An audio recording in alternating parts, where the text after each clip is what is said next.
Thank you so much for joining the Innersparx Podcast. We're so happy to have you on. Before we get started, do you mind telling us just a little bit about who you are, what you do, and what kind of got you into this field? Yeah, so let's see. My background is in business, education, and entrepreneurship. I started out in corporate, then I moved over to teaching middle school and kindergarten and first grade.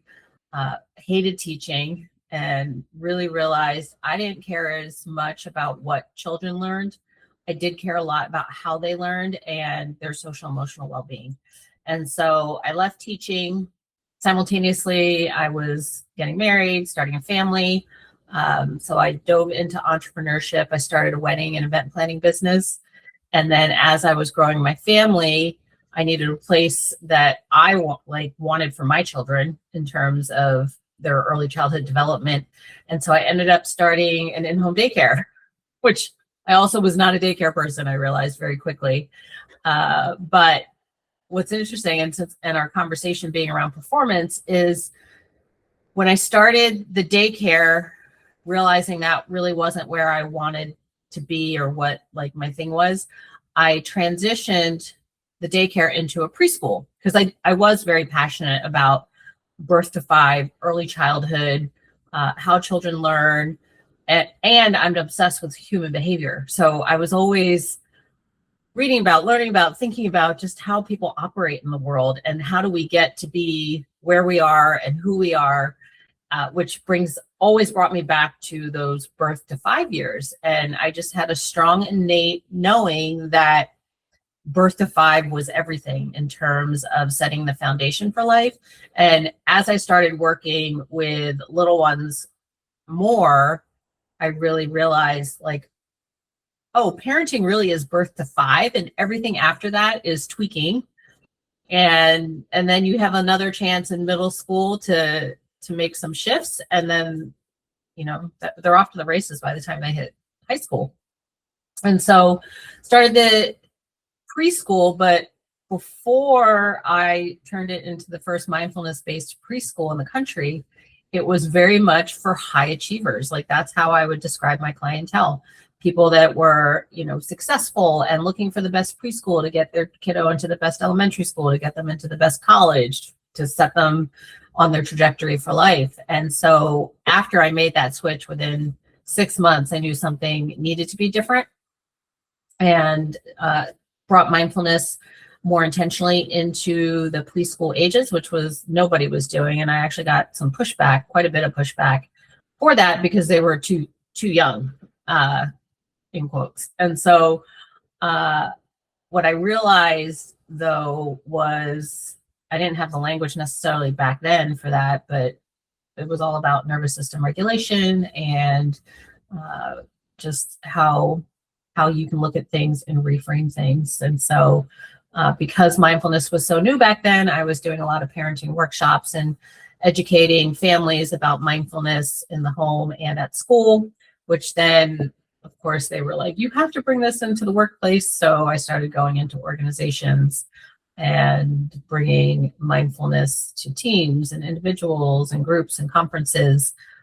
And then that mindfulness ended up becoming the lens. So what they used to bring me in for was mindfulness, because it started getting more popularized, then just became the lens for all things leadership development and teamwork and executive coaching. So, wow, it sounds like quite the journey, and so much fun there. But let's start then at the beginning, literally and figuratively, then with this 0 to 5 school. Tell me a little bit about how, right, you said that kind of shapes your life, so to speak, those first 6 years, or is that 5 years, right? Or, yeah, 5 to 6 years. I'd say 5 years, your first 5 years of life. Yeah. So what then in your research have you noticed about, okay, if we, let's say, do things this way, this is more or less how the individual would turn out.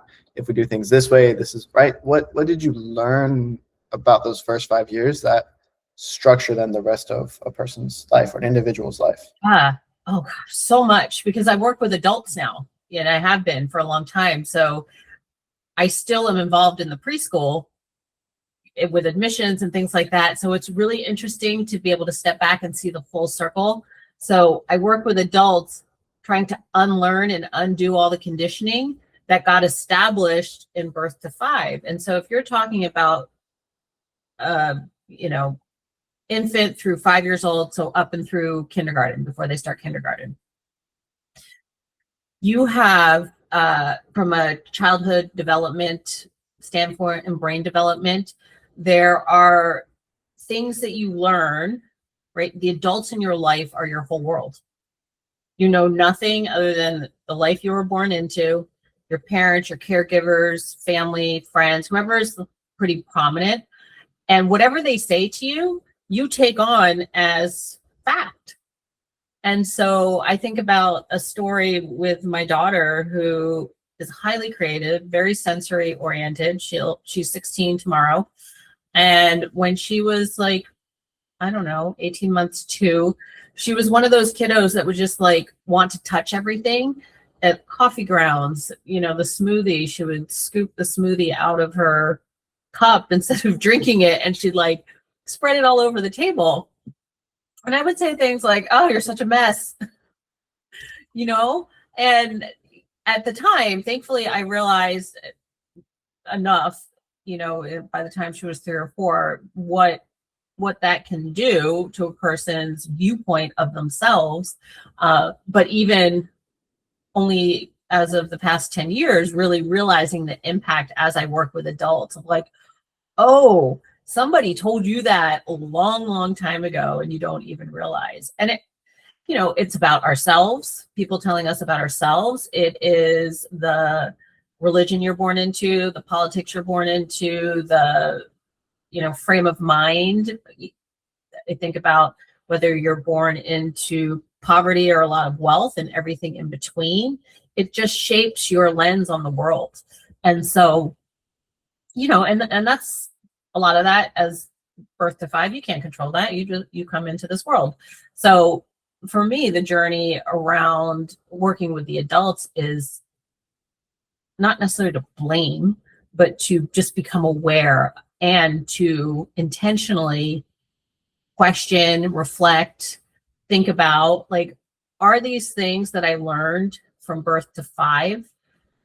And there's one that's really funny. I just saw some Facebook post about I'm a part of a lot of parent groups, and some mom was like talking about leaving the butter out on the counter, and that's not okay. And then all these people are like, I've done that my whole life. It's totally fine. It's not going to spoil, all this kind of stuff. But it's like, you think about, well, where did that come from? Depended on how your life was. And it can go so much deeper when you get into trauma and complex trauma, the things that you're exposed to at a very young age, and how that can set the lens that you look at life through, and the world you live in, living in a world of I'm not enough, or living in a world of, having to prove someone or to look for love in certain ways. So there's quite a bit there. And I preface this with like, not to freak any parents out, but it's more about, your level of awareness. And then when you start unpacking some of your thoughts and belief systems, asking yourself, is that true? Or is this something I want to continue living through? Or is there something else? Yeah, definitely. That is incredible. Yeah, there's so much overlap there. And even I just read this book about inherited family trauma. Just about how even some of that stuff isn't even yours to take with you. Yeah. And how do you recognize that, and how do you move forward? And so then, as you're now working with adults, do you find that then you're referring back to those childhood years with then your current clients? And within that, do you then see trends between those who are higher performers than those who maybe aren't as high as a performer? Mm-hmm. Or let's start with, how does your coaching adults, how is that affected by the information that you have now with the coaching and being mindful with the babies and the 0 to 5? It impacts it a lot. There's a lot of layers to it. More recently, I had brought in horses as my coaching partner too. So in the past couple of years, I've had some experience with body language. I have a strong background in mindfulness, and again, my very strong interest in human behavior, but learning on the energetic side too, of when I sit with someone, whether it's in person or virtually, noticing body language, noticing the language, the words that come out of their mouth, has been really informative. And you can almost trace it back to something. I guess I would describe it like there's certain archetypes. We don't want to stereotype people, but there's just certain trends or certain words or things that are very, very similar. Like we really haven't changed that much as human when you're coming from that survival mechanism place. And so it informs a lot of who I'm sitting with, who that person is, how they came to be in the place that they are. And in terms of high performance, I mean, I think there's definitely some traits that are different that show up in high performance. And I think the past couple of years, well, the past like 5 years or so, I've been very intentional about language, and that, you know, I'm someone that would just throw words around and conflate words and, you know, appreciation and gratitude or joy and happiness. Like everybody will just interchange them, but I'm being more intentional about the words I use. And so high achiever and high performer are very similar, but they come from different places. And so for me, it's always more about the awareness that someone has and choosing to do or be a certain way versus the automatic pilot or the kind of the unexamined life. And then that you feel like too is influenced from those 0 to 5 years. So how the person, right, ends up and how they perform or achieve. Yes, it depends. I think a lot of who we are today stems from the 0 to 5. And then the level at which we're willing to unpack that then has more of an influence on the high performer. So then that level to unpack, right? You mentioned high achiever and high performer. What's the difference between the two? And is there then a correlation with how willing they are to dive into themselves and unpack those subconscious traits, let's say? My very small sample size, I would say the high performers are more willing to unpack it. High achievers tend to be more outcome based. High performers, in my experience, tend to be more like long game. And it's more about the process than the thing itself. So, you know, we always bring in fitness or sports as, you know, when we think of performance, because even the word performance built in there is I'm going to perform. I meant to look up like the actual definitions, but it's like to be on a stage or to be in the spotlight or to act, right? I mean, there's action involved in performance, but there's an element of acting with the word performance alone. And so high achievers are often, the people that I work with are often subconsciously trying to prove something to someone, or maybe it's a lot of them that I work with, we uncover the feeling or the life they live in, which is I'm not enough.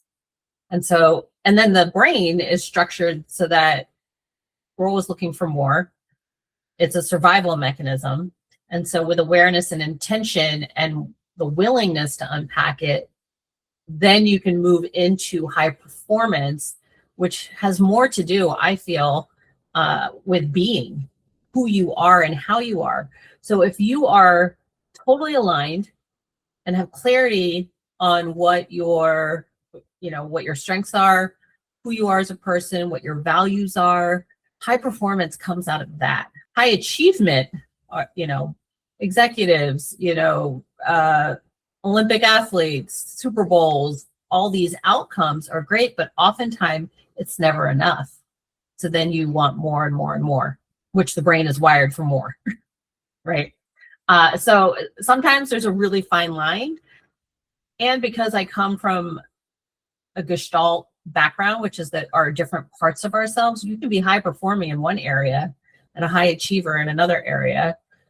Right. And so it's endlessly fascinating, the human psyche and human behavior.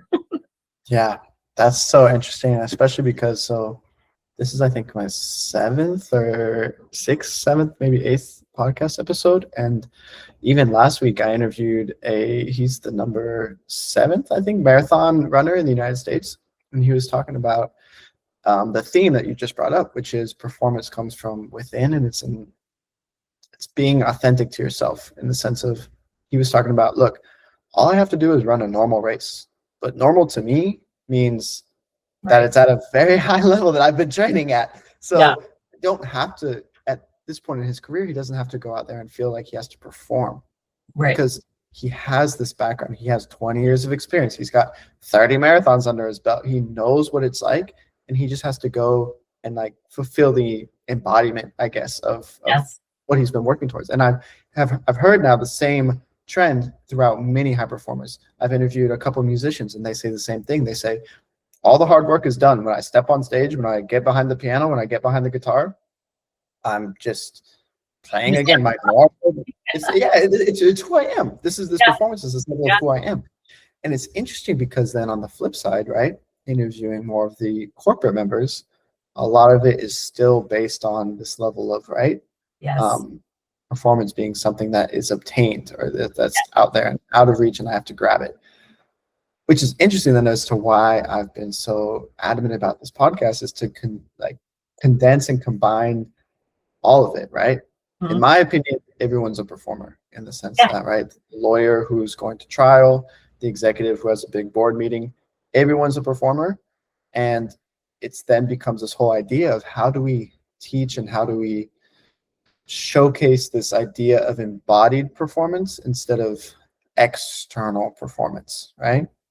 And throughout then your career as an entrepreneur, how have you felt like your performance has shifted and changed from, right, opening the school, and even before that, right, the wedding business? How do you feel like things have changed, and how have you grown, or maybe, right, just how have things developed for you over these last couple of years when it comes to your own personal performance? Yeah, gosh, how many hours do we have? Like I said, the word performance is like, as you were talking, I was like, we should just switch performance to what we're talking about as embodiment. It's high embodiment, because performance. So when I think about when I started my career, and then when I got into entrepreneurship, it was all achievement. All of it was achievement. And for me, the high performance is more about a capacity, and I could hold a lot, complexity and unknown and all of that, but it was still coming from a place of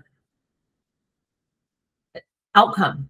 How do I get the best paying job? How do I create the best preschool out there? And what was interesting when I brought mindfulness into my life, I type A, perfectionist, people pleaser. All back then when I started, now I say I'm a recovering people pleaser and perfectionist. Still creeps in, but I have a higher level of awareness of, when that's driving the bus, so to speak. So in the beginning of my career, a lot was focused on, let's talk about the preschool. When I brought mindfulness and started becoming more aware of not just my somatics and bodily sensations and emotions, but also the thinking, you start thinking about your thinking and where those thoughts, not just where they're coming from, but where are they taking you? And so if anybody goes and sets out to be the best at anything, it requires comparison. Because who are you being better than in order to be the best, right? Yeah. And so I thought through that, well, it wasn't really a thinking process. I'm a big feeler, so I just feel my way through a lot of things.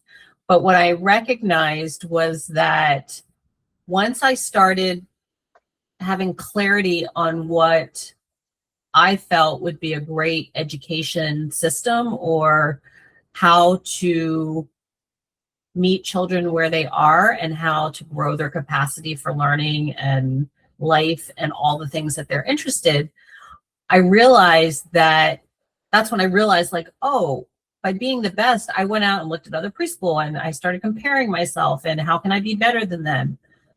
It's a very different trajectory when you just start focusing on education. And what is education? How does education look when you meet people where they're at, when you provide what they need? And that's more of the long game. That's not so much on, the exact outcome of something. And beautiful things come out of that. And so when I look back at my, first 10 years, I'd say the first 3 to 4 years was very much in that achievement and comparison. And it had much more difficult, even family relationships with some of the parents there, right? Because it's ego against ego. And when I switched and brought more awareness, I was meditating a lot, doing silent retreats, things like that. And I was coming into my own being and really understanding what my strengths are. When you know what your strengths are and what you're not good at, it's very easy to talk to people because you're not getting activated by things they say, because you're like, yeah, I know that. Like, that's not my strong suit. And so you can either hire it out, you can ask for help. I mean, there's so many avenues that you can take in that way. And so what's interesting, though, is every time I start a new business, my default is to go into achievement. And thankfully, with practice and recognizing my own pattern, it's like, oh, there I go again. Mm-hmm. And then being able to choose differently in how I execute or respond to things. And so, right, you mentioned just now with the preschool kind of focusing on, I guess, but even in saying like providing the best education is still a level of comparison, right? Because who are you providing it? Right, best is better than what, right? Yeah, did I say best? No. I'm saying best. I'm saying best. Because best came to mind, but I'm like, it's not the best. It's the education I thought would meet children where they are and give them what they need. Mm-hmm. Anytime we say the best, it's in comparison to who or what, right? Yeah. And so it comes back to the language, choosing the right language. And I've done a lot more training in NLP, neuro-linguistic programming, and understanding that it can be a really fun superpower, because when you hear people talk and use certain words, like the word just, I still say it, or it naturally comes out, like, especially in email, because I can see it. I just wanted to, and then I go back and I delete just. And just is a minimizing word. Oh, I'm just X, Y, and Z. I'm just a mom. I'm just a, director. I'm just whatever. And so there are a lot of little words. Like when I work with people, they'll come in with a challenge or a frustration, and it's like, it's just so aggravating. And so I hear it, and I automatically am like, describe the it, because what it does gives it distance. So then you don't have to feel, it's my manager, it's my spouse, it's my child, it's my parent, right? And so there's just these little key words that you pick up on. You're like, oh, that gives you some indication of where the mindset is. So yeah, I had a mentor once, she would say, words create worlds. And so that. This is an example I use all the time at the preschool to give something tangible, is we don't allow the children to say, I can't put my shoe on. I can't do this. I can't do that. And, when they're 2.5, 3, you just replace, you're not telling them it's wrong, but they'll come up and say, I can't put my shoe on. And we'll say, how can you put your shoe on? And then they just look at you. If they've been there for a year, they understand what we're saying. And they usually won't say, I can't. They'll say, how can I, whatever. But when they first start attending the school, they're like looking at you, and you can almost see in their head, like, if I knew, I wouldn't be saying this. And so how can you put your shoe on? And then they look at you, and then we always give 3 options. You can ask a friend, you can ask an adult, you can do it in a different way, and then you show them the way to do it. So what that does, if you start that from the moment, even before they can talk, because they're they're picking up everything that we as the adults are saying. You have a person that says, I can't, versus how can I? Can you imagine as an adult? I mean, be a crazy difference. It's life changing to know that you always have options, that there are multiple answers for almost everything, completely different than being stuck in a rut. And, one of my biggest pet peeves long ago, which is what kind of started this trajectory of how can I, was when people say, I have no choice. You always have a choice. They're in a job that they don't like, or in a relationship, and it's like, well, I don't have a choice. You might not like the choices you have, but you always have a choice. So if you start that at a young age, that you have options, you might not like the options, and then brings in resilience and all that other stuff. But yeah, that's just one little example of how the impact you can have, for better or worse, right? And at that age, for how that sets the trajectory of someone's life. Definitely. I mean, that makes perfect sense in the way that you're describing it now. And it's interesting then how you even then started by tying in your personal story to then how it's affecting these kids and these kids' lives. So how do you then teach this to adults, to your current clients?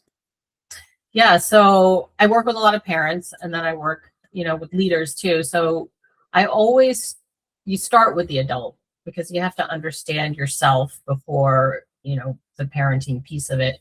There's nervous system regulation. It's understanding, it's a rediscovery and a remembering of who you are.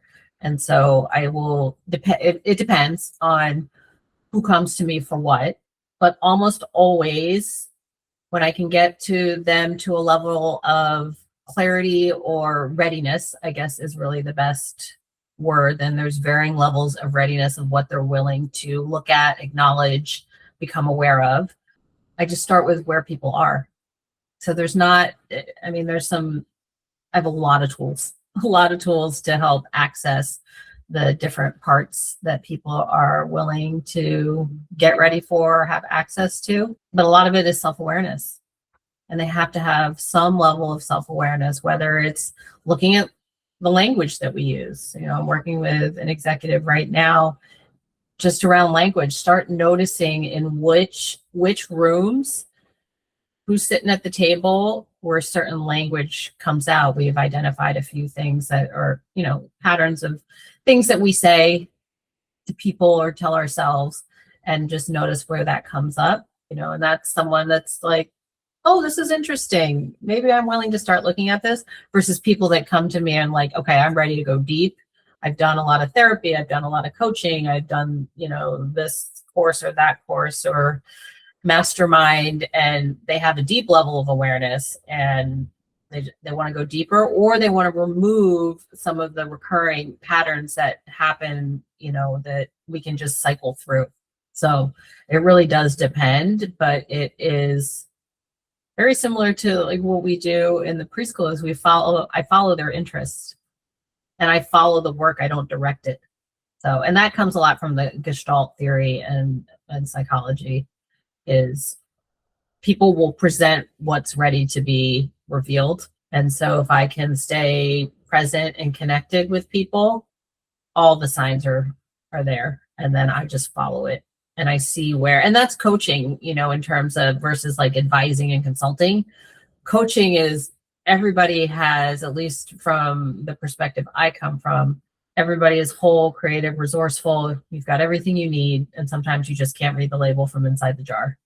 And so you need somebody to hold the container, ask the right questions in the right way, open-ended. But I'm not coming with the solutions. I'm just helping them guide. And sometimes, it's borrowed confidence or things like that. But you meet people where they are. And that's, I found, has been like the most transformative. and the quickest way to, get people to be in a space where they're really in their being. Have you learned then or seen comparisons between, I mean, you just brought it up and I'm curious to hear more of the preschool and your executives. Oh, yeah. Have you seen overlap, or do you see things where maybe you're sitting in a board meeting and be like, wow, this is exactly like sitting at the table at Craft Team? Or have you been able to find and create overlap between the two? Yes. Like I said, humans haven't evolved as much as we think we are, like from the body somatics and the survival mechanism.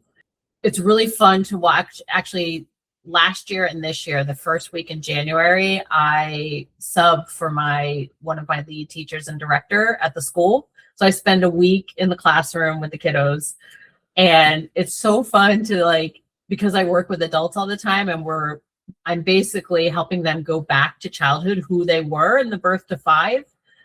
And then I look at the, 2.5 to 5-year-olds that are in front of me, and I was like, future executive, future, it's really fun to see certain personality types or just different behaviors. And even just to wonder, oh, I can't wait to see what they're going to be like, when they're in the workforce and what they end up doing with their life. But yeah, there's a ton of overlap, and it comes full circle because the preschool is very much set with the intention that we're creating the foundation for a lens of life that allows children to tap in their unlimited potential, right? If it's continued. Then I work with, 40, 50, 60-year-old people that are burnt out, that on paper, people strive to be like that person, or they have all these achievements and accolades and things like that. And we're just trying to find them joy because they're burnt out.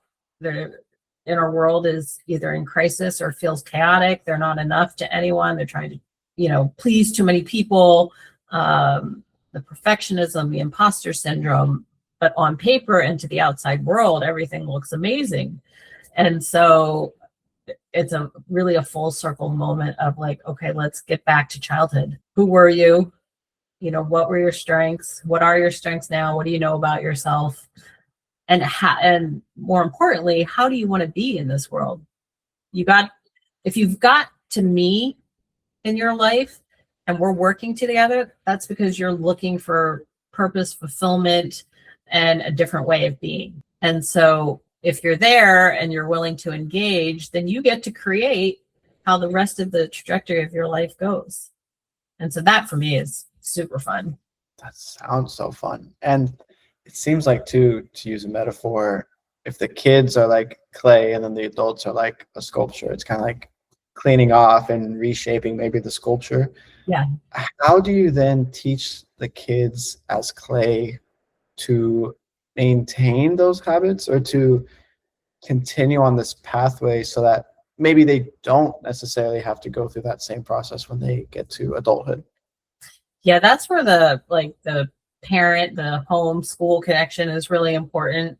So through the program with the children, then the parents start learning some of this as well.